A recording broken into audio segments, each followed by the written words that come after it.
Hello YouTube, how you guys doing today? Thanks for stopping by, being a passenger on the P Reacts Daily Train. I appreciate everybody that's been coming by and helping out with the channel. Please like, comment, subscribe. It really helps out, especially since I'm a newer channel. Also, it helps with the algorithm. Don't forget, this is not a substitute for the original content, so go over to the original artist, watch it on their channel, give them a like, show them some love. Also, we don't redistribute any of the content, so we're following all the copyright rules. My name is P, and we'll get started on this video as soon as we see our disclaimer.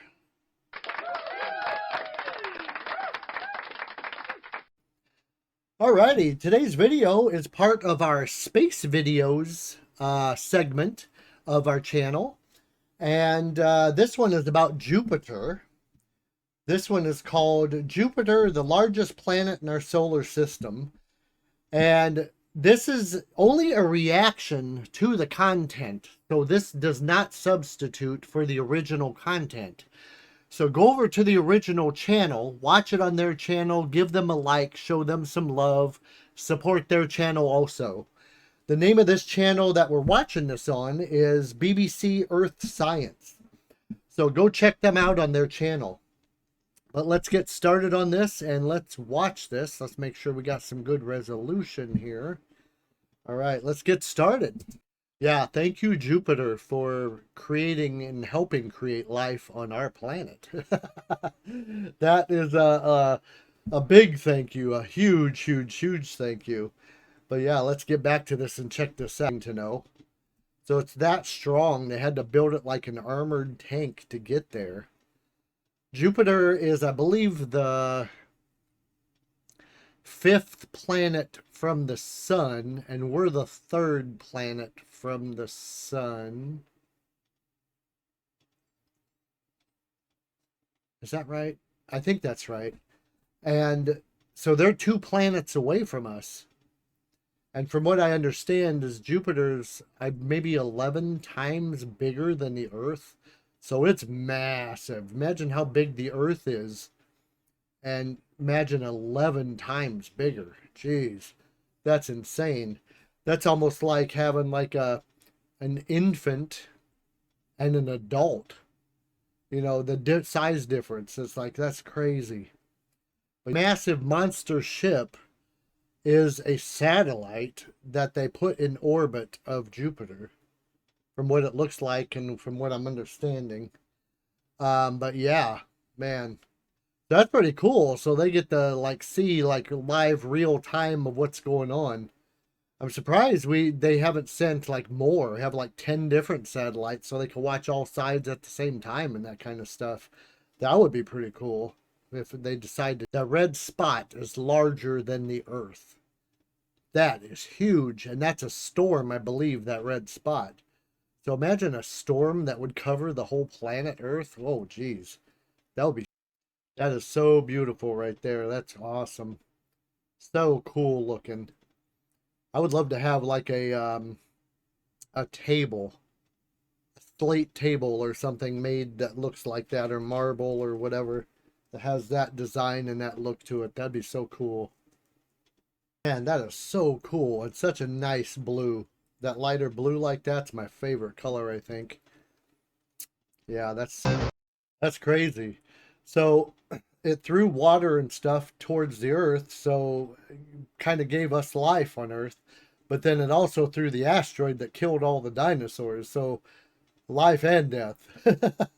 That as the biggest volcanic plumes that we know of, with exotic sulfurous compositions, the highest temperature lavas that we've detected. It's as hot as 1800 degrees Kelvin. So Io wins lots of awards for being extreme. So a laboratory for understanding other planets, especially the terrestrial planets very early in their history, when they were hotter, they had more heat. This was a time when life first formed, when plate tectonics was getting going. We'd in many ways, studying very early Earth is like studying another planet. Understanding Io might teach us something fundamental. like to understand that type of volcanic eruption without having one happen on Earth today. That would be unfortunate for all of us living here. Io, that's happening today. Very high fusion rate volcanism, more active than the most active volcanoes we usually have on Earth. And it changes our whole view of how planets work. For terrestrial planets like the Earth and Moon, our thinking is that it's kind of like the lifetime of a human being. When you're young, you're energetic and active, and then you get more quiescent and more quiescent, then you die. Boring. Well, these outer planet satellites are much more like the Hindu life cycle, where you can be reborn and go through all sorts of cycles of activity. So very different concept of how planets work. Out the solar system and beyond. Right, Io is a little bit larger than Earth's moon. It's one of 4 large moons of Jupiter. It's the innermost of the 4 large moons. And 3 of these moons are in a resonance. So every time Ganymede orbits Jupiter once, Europa orbits twice, and Io orbits 4 times. This means that the distance to massive Jupiter is varying, and the whole moon changes its shape, where the surface of the moon rises and sinks as much as 100 meters. In case of Io, every 42 hours. That changing of shape, it's like bending a piece of metal back and forth. It heats it up.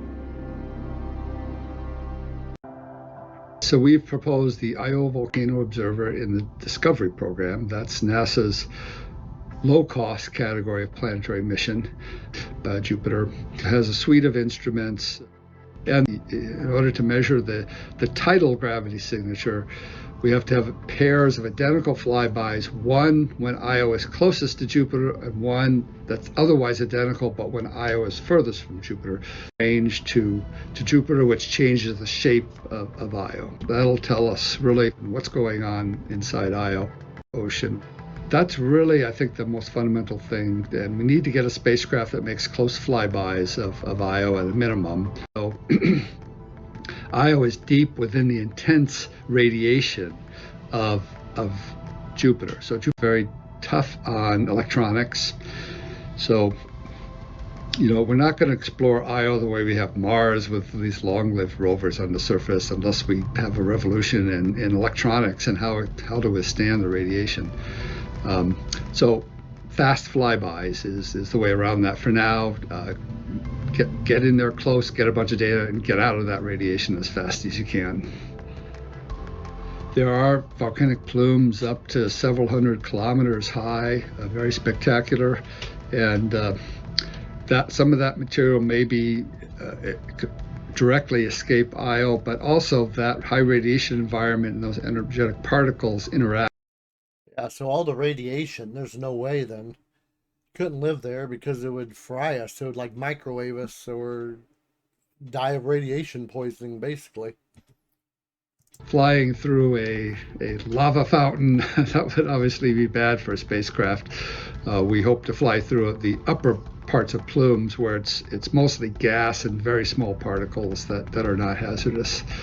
So that would not be good unless it was intentional to dispose of the spacecraft at the end of the mission, and that is how we would plan to end it all. I'm not going to be the one leading the mission at Io. It has to be the next generation. You have to think in terms of multi-generations when you're dealing with the outer solar system, and especially when you have to spend a decade just to get the mission approved. Enjoy life and enjoy watching others carry on. It's a very surprising place, and it's surprised every mission that's ever looked at it. Over 1% of the surface. There are certainly places with better temperatures. It's also thought that there's no water. Well, we haven't detected water, but we didn't think there was water on the moon either for a long time until we got better measurements. So we might be surprised about that. We know it, which is carbon and water-based life. So if it's some other kind of life, then who knows? All bets are off. So it's the surprises that will be the most fun. For a vast subsurface ocean below the icy crust of the moon. The amount of water that's suspected there is many times more than all oceans together we have on Earth. On the poles, you're approaching minus 200 degrees Celsius. icicles that could be several meters high might be present. Plume erupting nearby to enormous altitudes. On top of that, hydrothermal activity that can support the emergence of life. The first mission that goes to the outer solar system that has the exclusive goal to investigate the habitability of the body in the outer solar system at Jupiter in April 2030. So it's 5.5 years for you. The number increases like every year by a bit.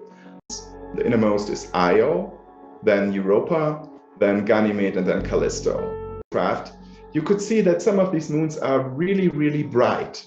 And so, for example, Europa and also Enceladus, they are one of the brightest objects. And so it was suspected already at that time that the surface might be composed of shiny, reflecting water ice. In the late 90s, Europa became a prime target in planetary science. With the spectral hydrothermal activity, that became the first place that could be habitable in our solar system besides maybe Mars. Jupiter, and specifically investigate Europa, is to see if a planetary body is habitable or actually inhabited around Jupiter.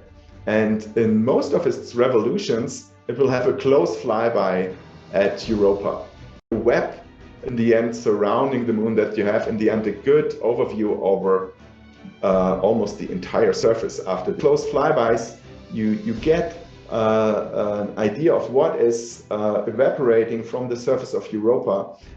And this is of course specifically true if there's plume and venting activity that's connected to the subsurface ocean of Europa. I'm working on it measures the composition of tiny grains that are surrounding Europa by micrometeoroid impacts. Here, about the surface composition, we could constrain what salts were there in the ocean, and if there's hydrothermal activity and has evolved to. Unfortunately, we currently only have one example of a planetary body or a moon about the nature of life else. Europa, it's probably the most straightforward to just look for simple forms of life. These subsurface oceans, we probably would have known by now. For the life on Earth, the access to oxygen is important to develop complex life. This is one of the big science questions that Europa Clipper wants to answer. Has Europa Ocean access to oxygen that is created on the surface? Then oxygen might be available in the ocean, and this fish-like complex life, fish-like life, like complex organisms. I look very much forward to the launch. It will be launched on Falcon Heavy that was decided only a few months ago. So one of Elon Musk's rockets. I'd like to see it. But on the other hand, the rockets have a chance, even the safest rockets have a chance of like a 1% or 2% that there's some failure, and it has been done. Most instruments have been crafted twice, that you have a spare. So there is, and I'm really glad that I can participate in these endeavors. Terawatts of power. What causes them? Why Jupiter's mysteries? We needed a way to get closer to it than ever before. Jupiter is the most extreme environment NASA's ever visited. We have 2016. But astronomers said it was like Jupiter was putting on a fireworks display for spacecraft. behind craft ever made. As they rippled over by solar winds entering Jupiter's magnetic field, also known as the magnetosphere, is 20,000 times stronger than the one here on Earth. It extends Crazy. 20,000 times stronger than the one on Earth. Man, I'd pull you in and probably crush you or something. But yeah, they're starting to repeat a lot of the same thing. I was wondering about that because a lot of times when these videos get to be super long, they repeat things. So that's why I'm kind of skipping through it. But yeah, let's get back to this. Check out more of this video. This is interesting to learn more about these planets. All the way back to Saturn and perhaps further. Yeah. That's one of the reasons Jupiter's auroras are so huge. Solar system thrusting them towards the planet's pole. This is only part of the story, ping Jupiter's core. And that's when things got interesting. Loads of gas, especially hydrogen and helium. And when hydrogen is under extreme pressure, it acts in a really weird way.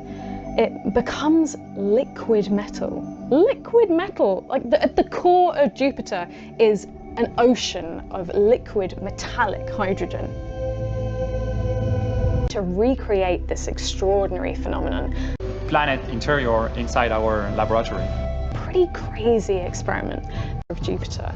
The lasers simulate the unfathomable pressures going. Put inside this target chamber about 20 millionth of a gram.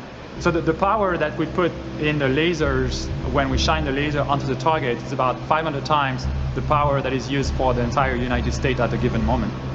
One shot. Change that takes place in the core of Jupiter. At this time, the pressure got so high that the light is now reflecting off the shiny surface of the hydrogen, like a shiny metal in metal. And just like that, the planet completely messed with what's possible with the elements. It's 50% of the planet's mass. And it's this huge liquid metal ocean that it also causes charged particles to leak out at its extremities in the solar system. Its moons also wanted to get in on the act. This moon is the most volcanically active in the solar system, miles into the atmosphere. Around Jupiter, we see the moons, Io, Europa, Ganymede, Callisto. Charged particles get dragged towards Jupiter's poles by its all-encompassing magnetosphere. And then we're seeing this glow in the atmosphere of Jupiter. Charged liquid metal core. Astrophysicists were still puzzled by one thing. Why do these aurorae light up and flash in semi-regular patterns, pulsing in this extremely bizarre way? They found that they pulsed every 27 minutes. Space Agency telescope XMM Newton, they came to the conclusion that periodic vibrations crashed across the magnetosphere, causing waves of plasma to send heavy ion particles surfing across the magnetic field towards these vibrations. What determines the pattern of these pulses? That's just the start of a wider search.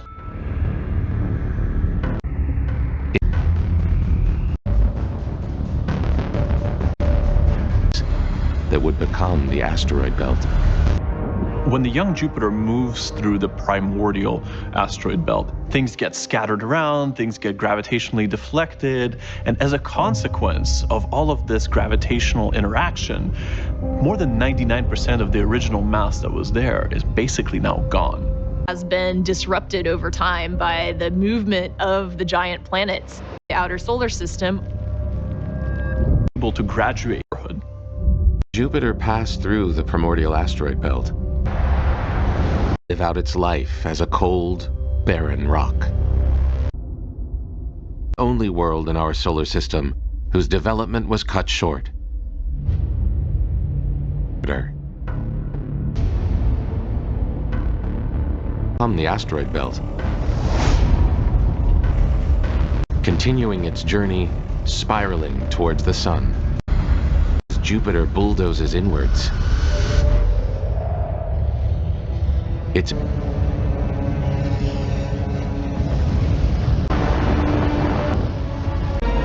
into interstellar space. It is because of the gravitational clearing of this neighborhood by Jupiter that Mars was unable to grow to more. Clearing material out of the inner solar system, Earths we see in other systems. And if it had have formed, just as it looks like Jupiter will sweep everything away, the giant planet stops in its tracks.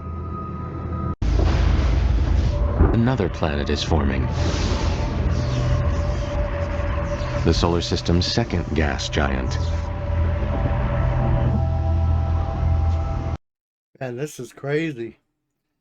All this stuff is so weird how it works and the things it does, and then it'll do it and then it'll stop, and then it's just, man, our universe is so odd. Changes everything. To Jupiter's orbit. When this happened, the two locked into a special configuration known as a mean motion resonance. This is where the planets begin to interact gravitationally in a very coherent manner. And now, locked as a unit, the two reversed their migration course and moved back out. Saturn.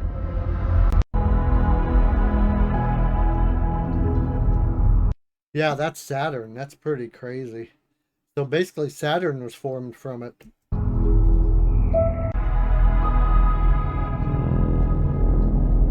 Mercury.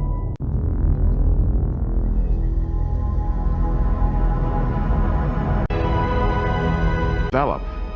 So if Jupiter had moved around even more, who knows? Maybe life never would have developed in the solar system as we know it. Jupiter helps to provide our living world with its most precious ingredient.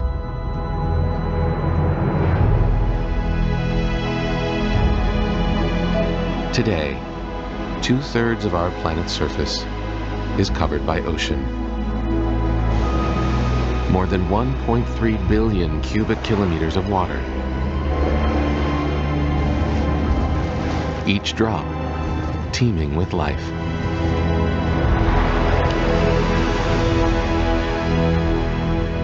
One of the big questions about the evolution of our solar system is, how did we get water here on this planet? So we think that the inner planets didn't naturally form with a lot of water. Water is primarily in the outer solar system. But if you end up having Jupiter and Saturn moving outwards, then that have actually played an important role in the delivery of water to the inner solar system. In a sense, it is Jupiter's outwards motion through the asteroid belt that we have to thank for the delivery of water to the surface of the Earth. The Earth would be quite a different planet if not for Jupiter's primordial dance. Yeah, that's true. Because, man, imagine if we didn't have any water on Earth. Oh, that would be crazy. We probably wouldn't even be alive because you have to have water, liquid, and stuff like that. So, yeah, that'd be very interesting.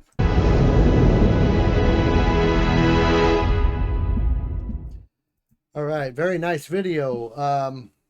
Go check it out on their channel. Give them a like. Yeah, very nice. Yeah, so let me know what's another planet you would like to watch on our space series of the videos on our channel. What planet is your favorite planet? What other things would you like me to watch to do with space or the space station or planets or stars or whatever? But yeah, thank you. Thanks for stopping by. Don't forget to like, comment, subscribe. We have a merch link now in the description. We have a donation link if you want to donate.